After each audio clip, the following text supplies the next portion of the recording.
Hungarian Folk Tales. The Starry-Eyed Shepherd.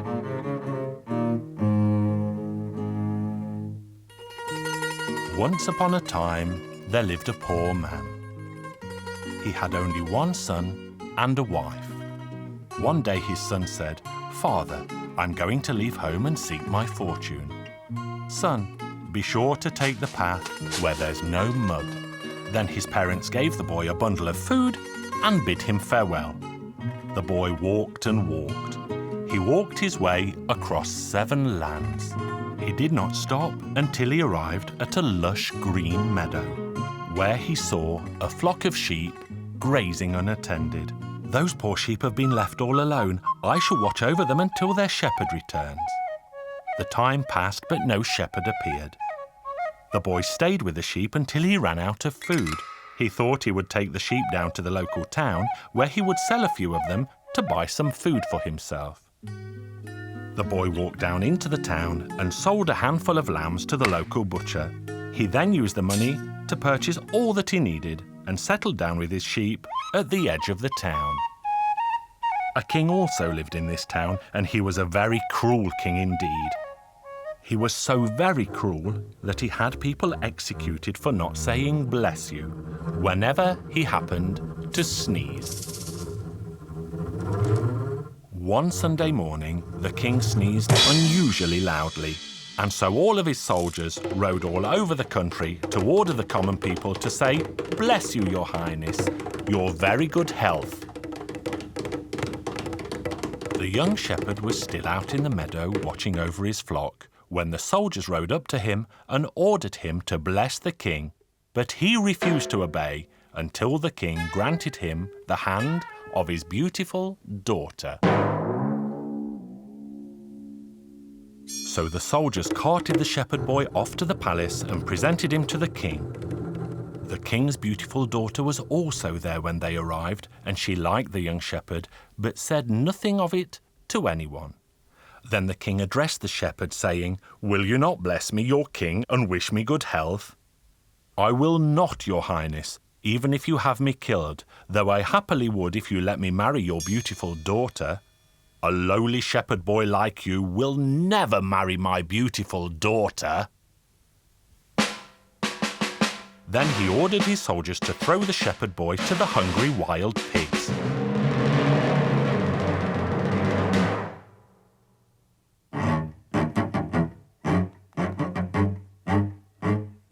There the shepherd boy took out his flute and played a merry tune to the fat pigs. And the pigs liked the music so much that they began to dance. The shepherd made them dance until the pigs began to sweat and were all so tired that they fell fast asleep. Then the starry-eyed shepherd felt tired too and laid his head down for the night.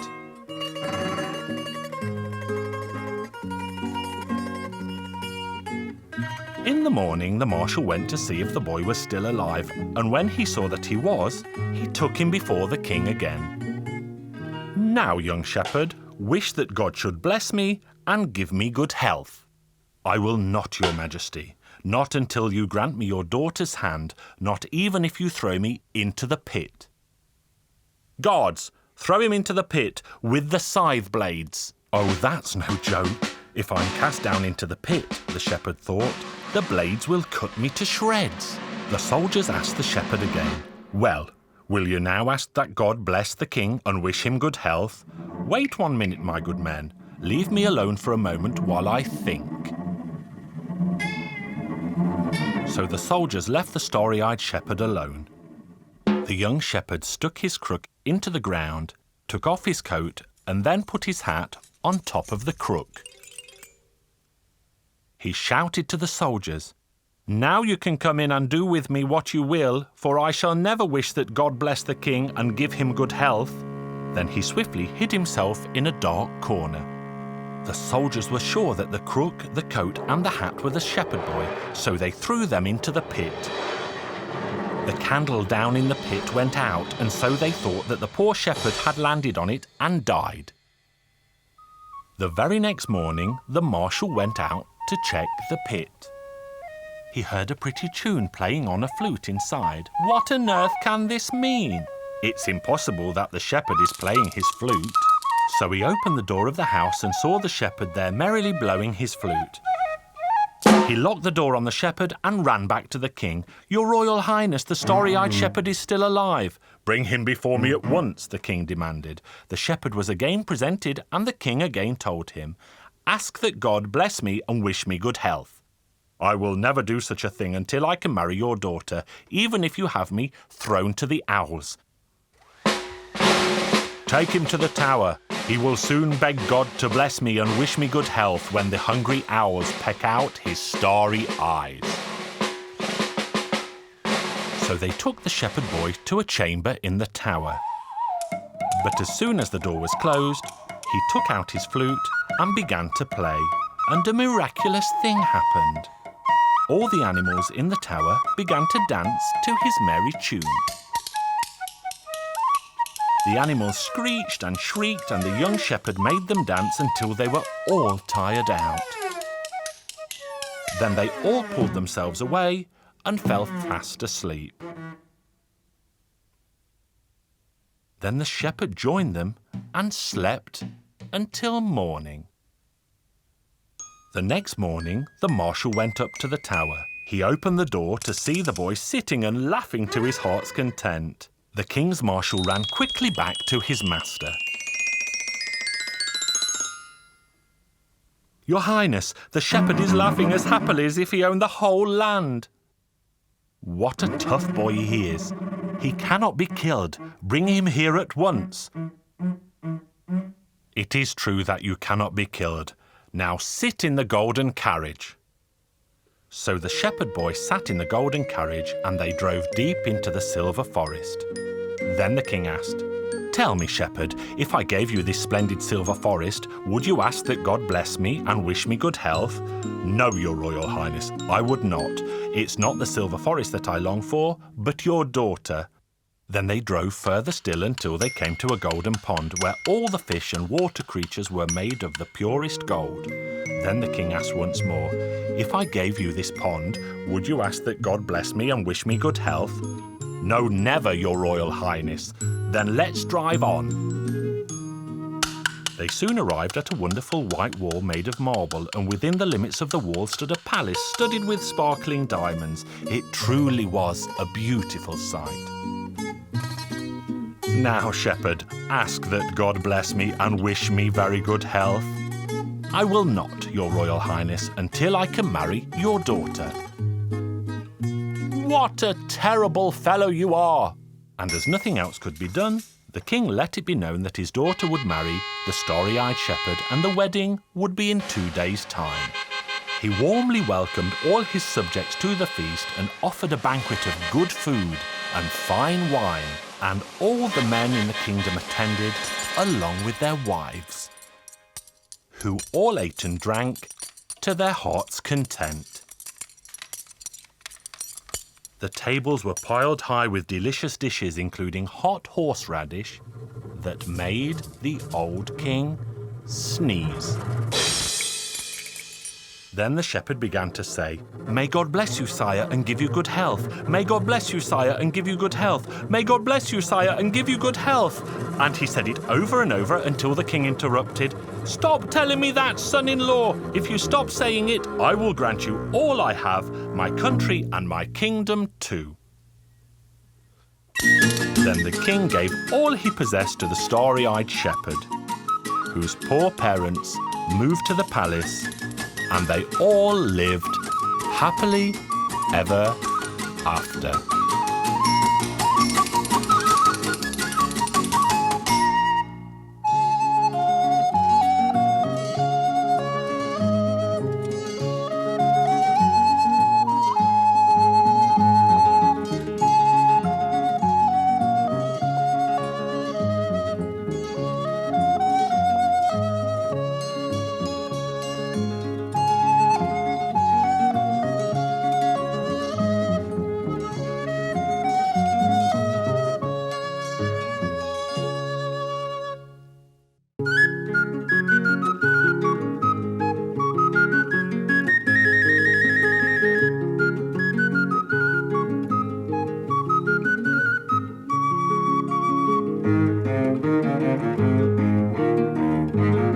Hungarian Folk Tales. The Horse Egg.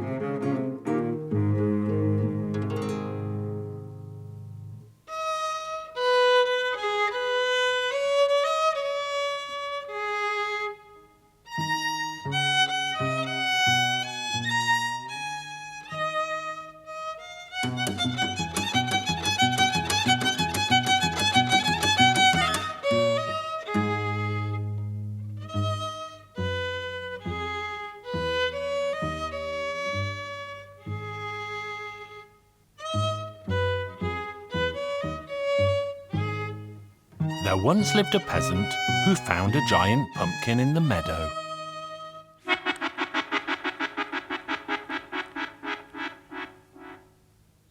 What on earth could this be, he thought.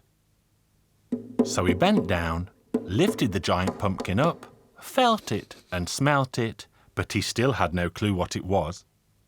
So he took the pumpkin to the village council.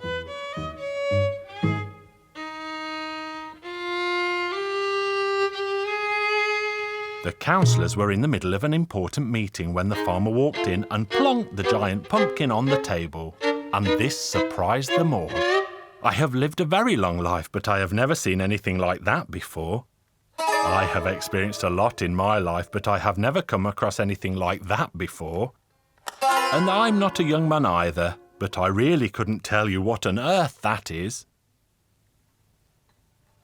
Then the village mayor added wisely, "Gentlemen, this peculiar object, judging by its shape, cannot be anything else but an egg."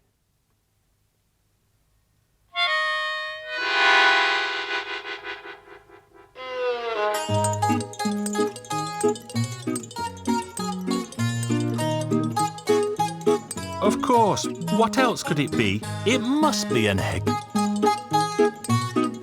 The peasant agreed and added that the egg-like object had been warm when he first found it. The local mayor had a very clever mind, and so he wanted to know exactly what kind of egg this might be.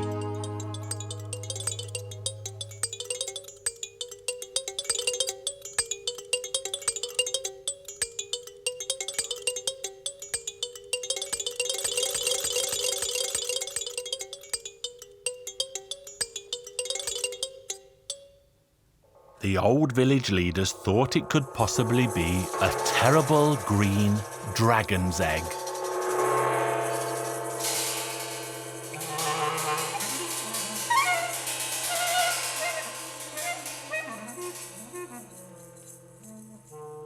However, the mayor was inclined to agree with the farmer, who said that he had recently seen a strange horse in the very same meadow.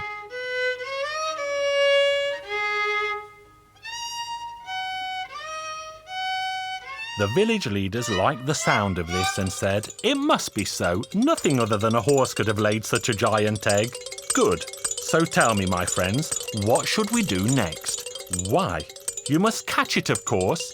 "Yes, but what animal could do it?" "All horses don't lay eggs, so they could never hatch it."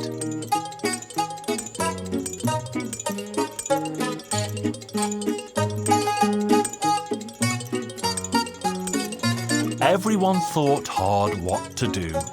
But then the mayor had an idea. "Gentlemen of the council, if the local horses are too stupid to hatch an egg, then we, the village council, should do it. We, gentlemen, must hatch the giant egg. That's what I say." This sounded like a wonderful idea, and everyone nodded in agreement. The village mayor decided to set an example, and so he was the first to sit on the giant egg, and then the gentlemen of the council followed one after the other.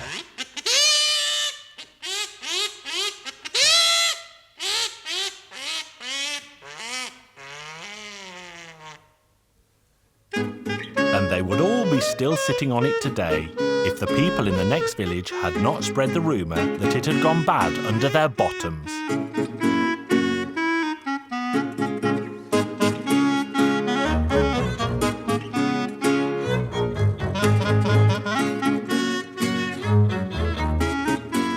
they heard this, the local leaders protested and refused to sit on the egg for a day longer.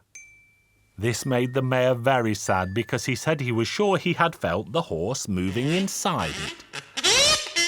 But the village leaders were convinced the egg was rotten and it smelled very bad.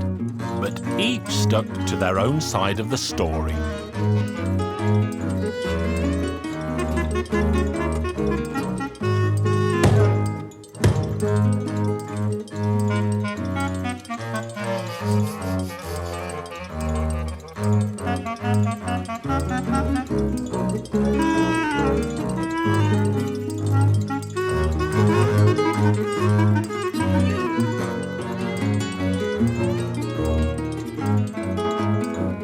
In the end, the council voted and decided to take the egg to the top of a hill and roll it down onto the people of the village below who had teased them so. The men, women and children of the village all walked up to the top of a nearby hill and prepared to punish their neighbours with the stinking egg. Everyone pinched their noses and the mayor began to roll the egg. And the giant egg rolled down and rolled down the hill until it rolled into the bushes at the bottom. This is where it broke in two, just as a rabbit ran out of the bushes.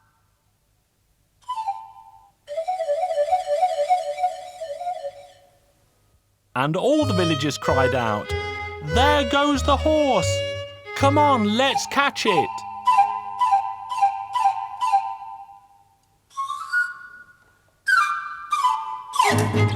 And they all gave chase to the rabbit.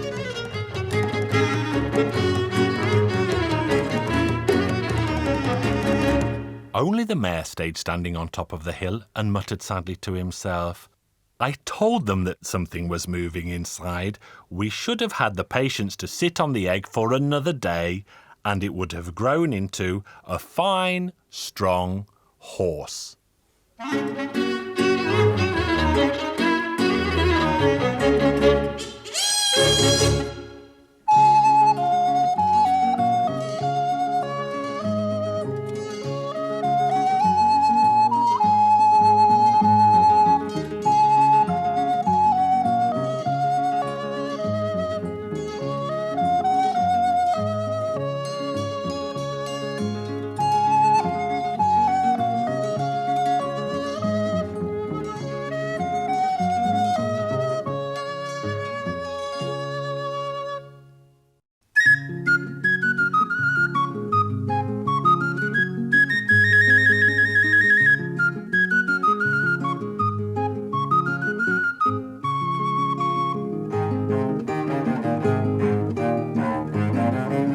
Hungarian Folk Tales.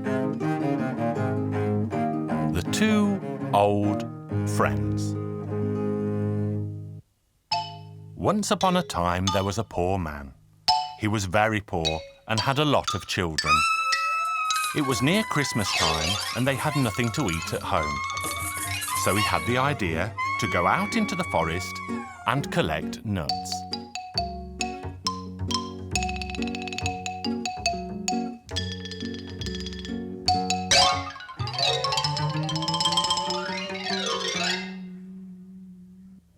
Out he went and collected half a sack of nuts. He then took the nuts to the town, where he planned to sell them.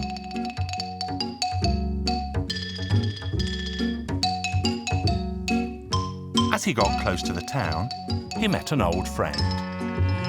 "Good morning, old friend." "Good morning, old friend. Where are you going?" "I've got some nuts in this sack. I thought I might exchange them for some food for the children. Christmas is here and we have nothing to eat at home." "I've got half a sack of poppy seeds and I also have a lot of children. I would like to exchange it as we don't have anything to eat at home either."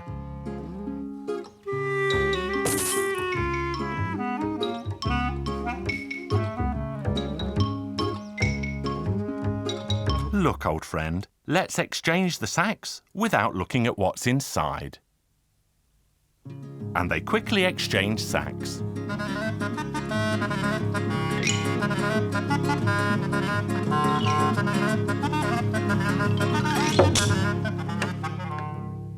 Then one of the old friends arrived home. "Well, children, I got half a sack of nuts in exchange for that half a sack of ashes. I shall pour them out for you to eat." He emptied the sack, and it was full of oak apples.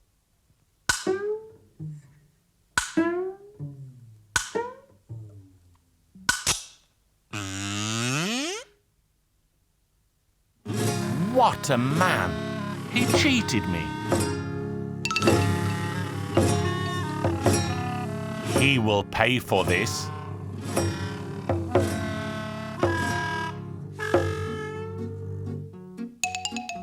The other old friend also arrived home. "Wife, look, I brought half a sack of poppy seeds for that half a sack of oak apples."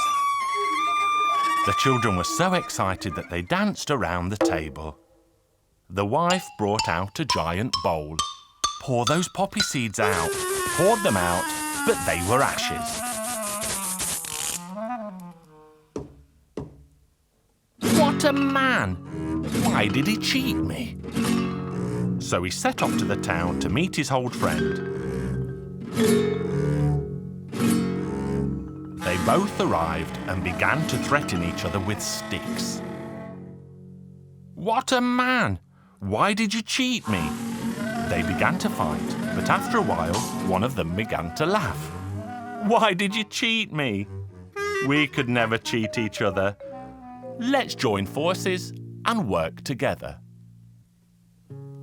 A rich man gave them each a job and employed them for the last 3 days of the year. When the 3 days were up, they went to the man and asked for their wages. The rich man gave the order to bring each of them a plate full of gold. They were both very happy. They both got their wages and they both set off home. They were poor, but at the same time, they were cunning men. "Look, old friend, we should go back to the pit where the gold was kept and we can take more of it during the night."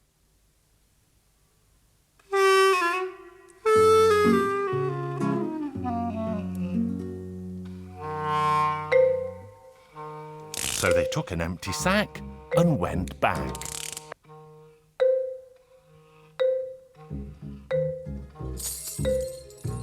"How will we go down there? It looks very deep." So they fastened their belts together and one of them lowered the other man down into the pit. The one in the pit quickly gathered up as much gold as he could. "Let me know when the sack is full. I'll pull it up first and then I'll pull you up." But the man in the pit had a better idea. "If I send the gold up, he'll run away. I have to stay down here, but then they'll catch me." He put a lot of gold into the sack, but he did not fill it up. Then he climbed into the sack with the gold. "Now you can pull."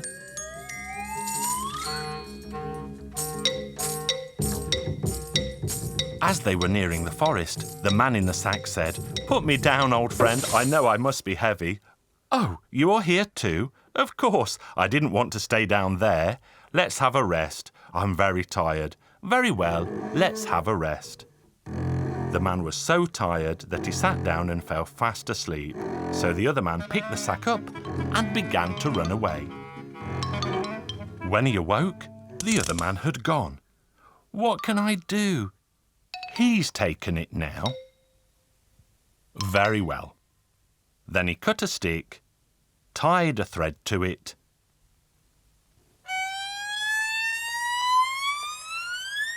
and cracked it like a whip. "Get on with you!" And he made the noises of an ox cart. The other man heard the noises. "Just in time. I'm so tired. I shall put my sack on that cart too." Then he saw his old friend. "Old friend, we could never cheat each other." "No, we couldn't. Let's have a rest, old friend. You must be tired too." "I really am very tired." Then they had a rest. Now the one who had taken the sack fell fast asleep. The other man saw that his old friend was fast asleep, and he took the sack and ran all the way home.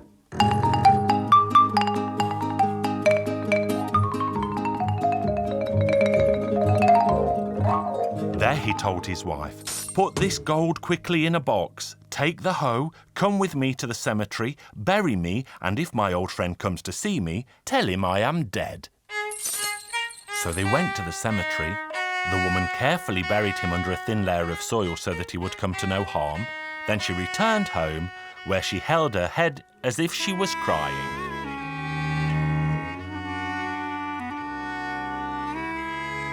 When the other man awoke, he could not find his friend. He knew that he must have gone home, and so he hurried to his house. "Good evening, dear lady." "Good evening, kind sir," she said in her saddest voice. "What's the matter? Why are you so sad? Where is my old friend?" "Your old friend? He died. I have just come home from the cemetery." "Poor friend. I'm really sorry that I couldn't attend his funeral. Dear lady, lend me a hoe and I'll go and tidy up his grave." "No need for that." "It's tidy enough." "It's an old friend's duty to tidy up his old friend's grave." So they went to the cemetery. The man saw the fresh grave and didn't dig with a hoe, but started to stamp about like a bull, clawing at the soil. "Moo, moo, moo," he said, and he hit the ground with the hoe. "Stop that bull," said a voice from the grave. "If you dig me up, my old friend will find me." "Moo, moo, moo," the other man said again, and he got hard to work with the hoe. "Stop it, bull. My old friend will find me." "I've already found you, old friend. Come out." Oh, well, we could never cheat each other. No, we never could. Then they went home, divided the gold between both families, and had a very merry Christmas.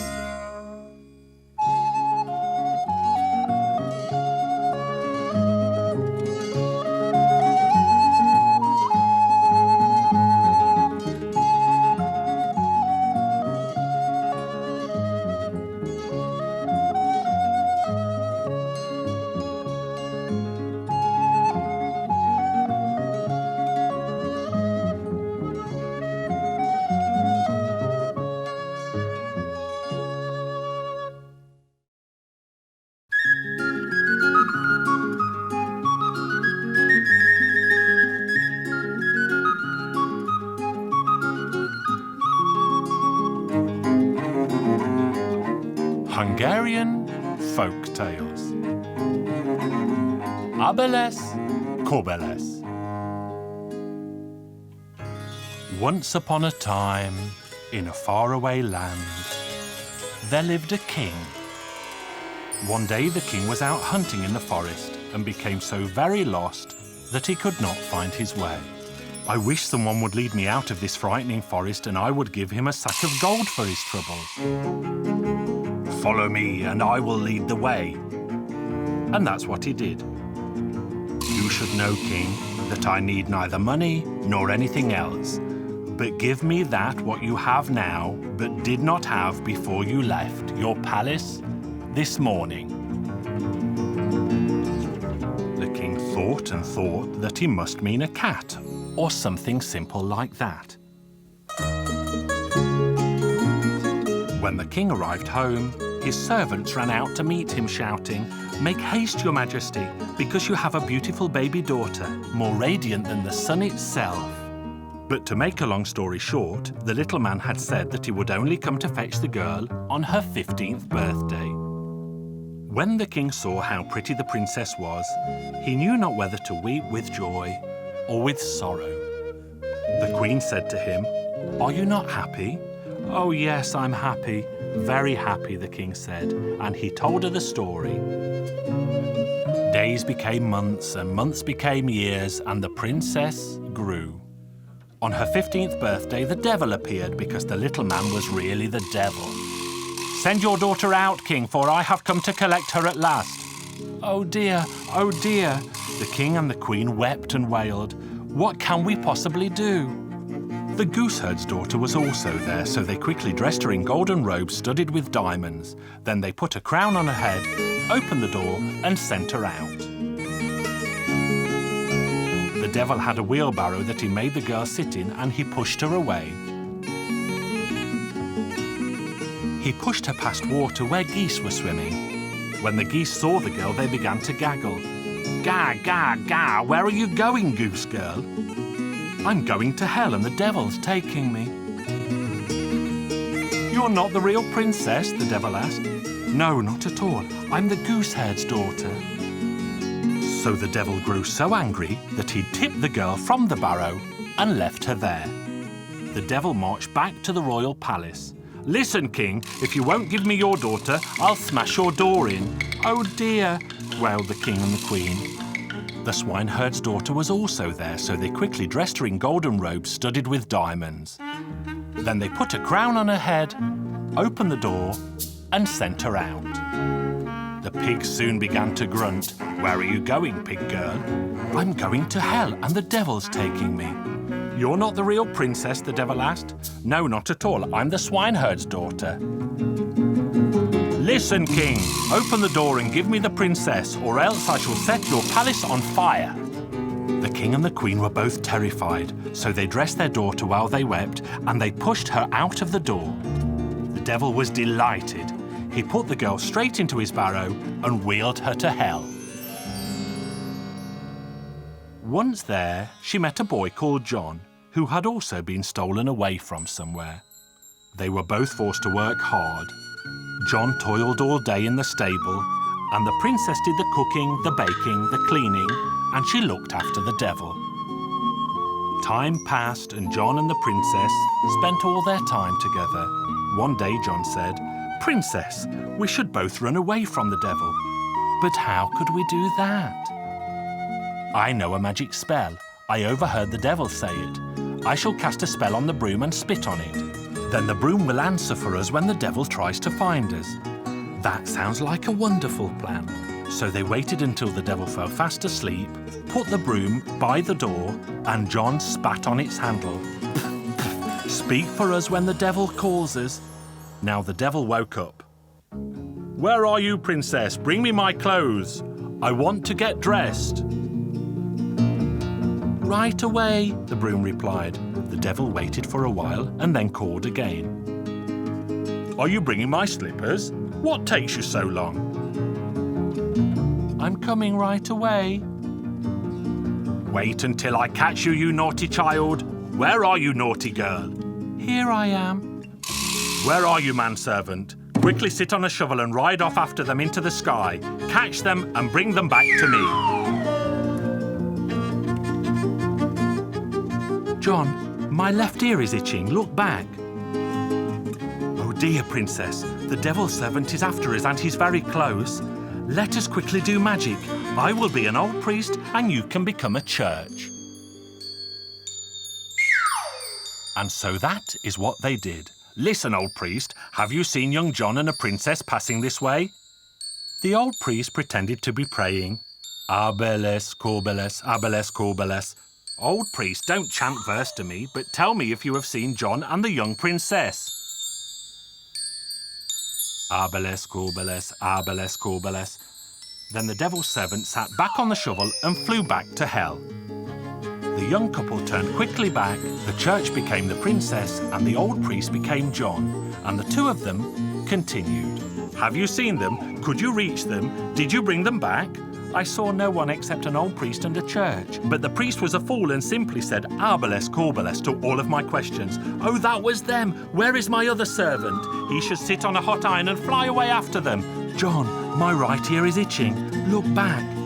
So John looked back and saw the devil's servant flying after them on a red-hot iron. Let us quickly make magic. You will become a cornfield, and I shall become a farmer watching his golden field of corn. Then the devil's servant flew down from the sky. Listen, old farmer, have you seen young John and a princess passing this way? Shoo, shoo, sparrow, shoo, shoo. Shoo, pigeons, shoo, shoo, shoo. Old farmer, don't say shoo to me, but tell me if you have seen John and the young princess. Shoo, sparrow, shoo, shoo, shoo. Shoo, pigeons, shoo, shoo, shoo. The farmer's as mad as the priest, manservant said, and rode straight back to the devil. Did you see them? I saw no one except a field of corn and a wild farmer who shooed away all the birds. Oh, that was them, the rogues. I shall have to go myself. Oh, John, both my ears are itching now. Look back. Oh, princess, now the devil is hot behind us. Hurry, and you'll become a golden duck, and I'll become a pond. Now wait, I know who you are. I'll catch you and take you back. I swear I will. And the devil went into the water to catch the golden duck, but the duck kept swimming further in. The devil gave chase and swam further still until he reached the middle of the pond, where the water was the deepest, and the devil drowned. Then they both changed magically back. The pond became John, and the golden duck, the princess. Then they both went back to the princess's home. The king and the queen were overjoyed. They held a wonderful wedding, and they all lived happily ever after.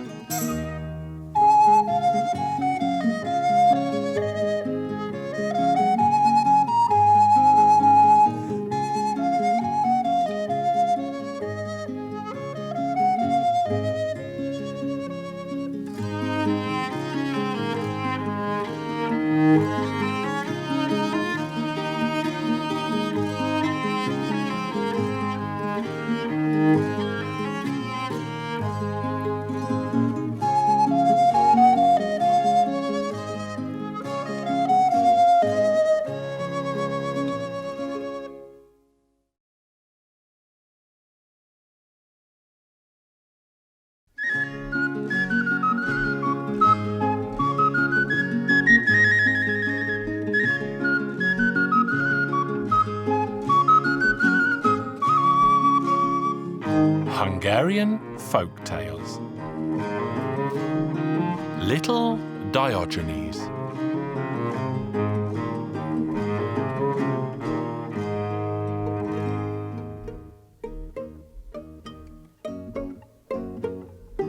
When I was a little lad, my father sent me out to the forest to watch the cows grazing.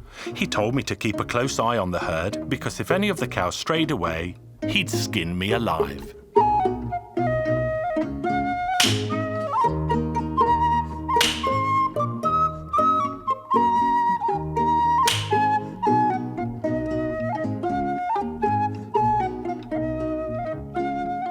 I tried to watch them as best I could, but I found a blackberry bush by the edge of the forest with ripe berries on it that were big and fat and black.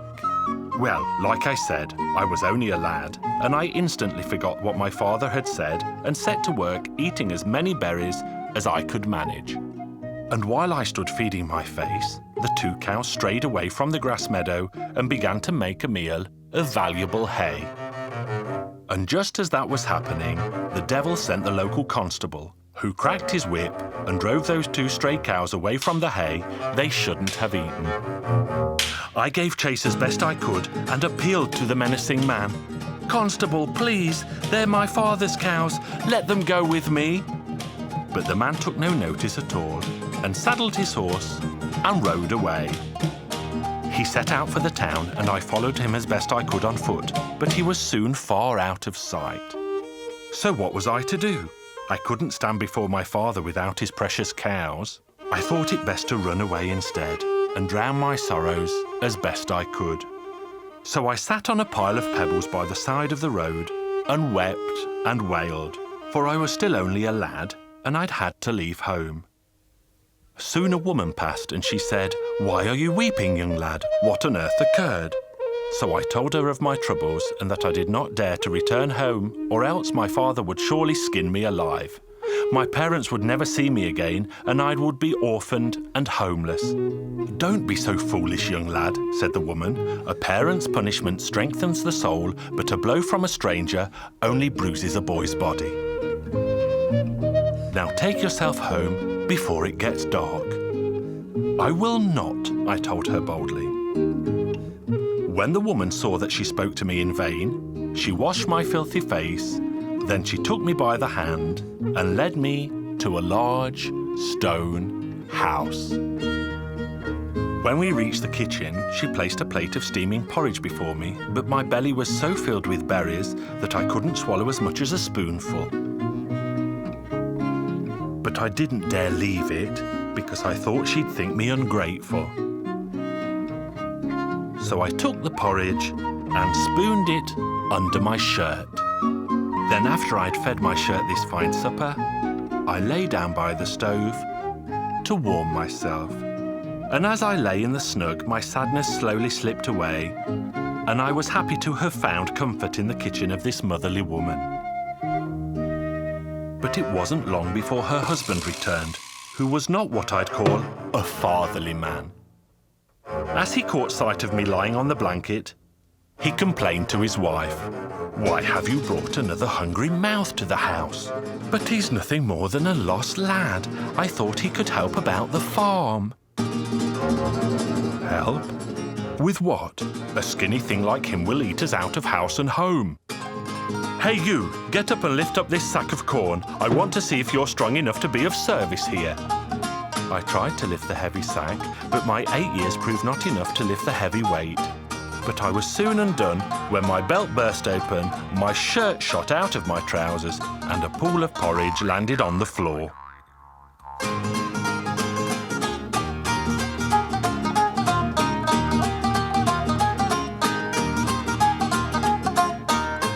"You filthy thief! You have stolen from us on your very first day here." And he took out a whip to give me a thrashing. The wife begged him to spare me, but instead he grabbed me by the scruff of the neck and stuffed me into a barrel. Then he sealed the barrel tight and rolled it far from the house so that no one passing would hear my cries.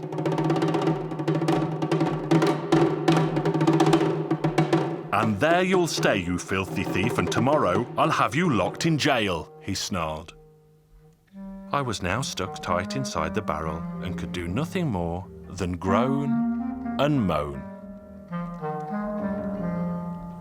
But then in my hour of greatest need, I remembered a lesson we'd had at school about a wise old man by the name of Diogenes, who used to live in a barrel much as this. Then I thought of a plan. I had a knife in my pocket and I could wedge it in between the staves, but the barrel was made of old oak and the wood was so hard that my knife broke. Then I sighted a fox that alighted in the garden. The chicken shed was closed and so the fox began to nose around my barrel. The fox appeared at the very best time as I had an idea that made me feel as wise as old Diogenes. And I started to make a noise like a laying hen. Cluck, cluck, cluck, cluck. What a good place to sit. Instead of eggs, I'm sitting atop a pile of sweet honeycomb. Oh, my dear little hen, would you give your friend the fox a taste of that sweet honey you have? Of course, my foxy friend. Simply stick your tail in and I shall smear it with sweet honey that you can lick off later. The foolish fox did just as I suggested and popped its tail in through the hole that I grabbed and held onto with all my might.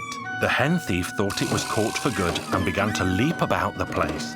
And it leapt and jumped, jumped and leapt until the barrel had broken apart. Free at last, I ran and ran until I found home. My parents were happy that I'd returned. My father gave me a harsh beating for my sins and not watching over his valuable cows. But my mother rubbed my back with soothing cream and I continued to grow in my loving home.